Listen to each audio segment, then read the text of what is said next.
Pala municipal quarters അംഗനവാടിയിൽ വെച്ച് സൗജന്യ homeo medical ക്യാമ്പും മഴക്കാല രോഗങ്ങൾക്കുള്ള പ്രതിരോധ മരുന്ന് വിതരണവും ബോധവൽക്കരണ ക്ലാസും നടന്നു.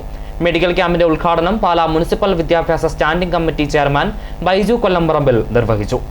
പാലാ നഗരസഭയുടെയും പാലാ സർക്കാർ ഹോമിയോ ആശുപത്രിയുടെയും സംയുക്താഭിമുഖ്യത്തിൽ ഞൊണ്ടിമാക്കൽ കവലയിലുള്ള മുനിസിപ്പൽ ക്വാർട്ടേഴ്സ് അംഗൻവാടിയിൽ വെച്ച് സൗജന്യ ഹോമിയോ മെഡിക്കൽ ക്യാമ്പും മഴക്കാല രോഗങ്ങൾക്കുള്ള പ്രതിരോധ മരുന്ന് വിതരണവും ബോധവൽക്കരണ ക്ലാസും നടന്നു. മെഡിക്കൽ ക്യാമ്പിന്റെ ഉദ്ഘാടനം പാലാ മുനിസിപ്പൽ വിദ്യാഭ്യാസ standing committee chairman Baiju Kollamparambil നിർവഹിച്ചു.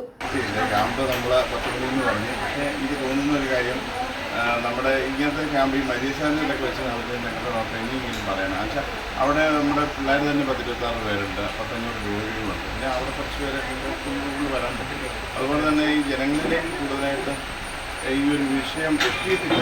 അതിന് മാർക്കറ്റിങ്ങിൻ്റെ പത്രത്തിലൊക്കെ നല്ലപോലെ ഉണ്ടോ ഉണ്ടായിരുന്നല്ലേ? ആണോ? പക്ഷേ എന്നാലും നമ്മൾ ഹോമിയോയുടെ ആൾക്കാർ വിദഗ്ധയാണോ? അതുകൊണ്ടാണ് അത് കുറവ്. വിദഗ്ധരായ ഡോക്ടർമാർ ക്യാമ്പ് നയിച്ചു. ആരോഗ്യ standing committee chairperson Lissykutty Mathew അധ്യക്ഷത വഹിച്ചു. നീന ജോർജ് ചെറുവള്ളിൽ സ്വാഗതവും ആശംസിച്ചു. കൗൺസിലർമാരായ സതീഷ് ശശികുമാർ, ജോസ് ജെ ചീരാങ്കുഴി, ആൻഡോ ജോസ് പടിഞ്ഞാറേക്കര, ബിന്ദു മനു, ഡോക്ടർ കാർത്തിക വിജയകുമാർ തുടങ്ങിയവർ പ്രസംഗിച്ചു. മഴക്കാല രോഗങ്ങൾ എന്ന വിഷയത്തിൽ doctor Aswathy B Nair class നയിച്ചു. മെഡിക്കൽ ക്യാമ്പിനൊപ്പം ബ്ലഡ് പ്രഷറും ഷുഗറും സൗജന്യമായി പരിശോധിച്ചു. ഐ4 ന്യൂസ്, പാലാ.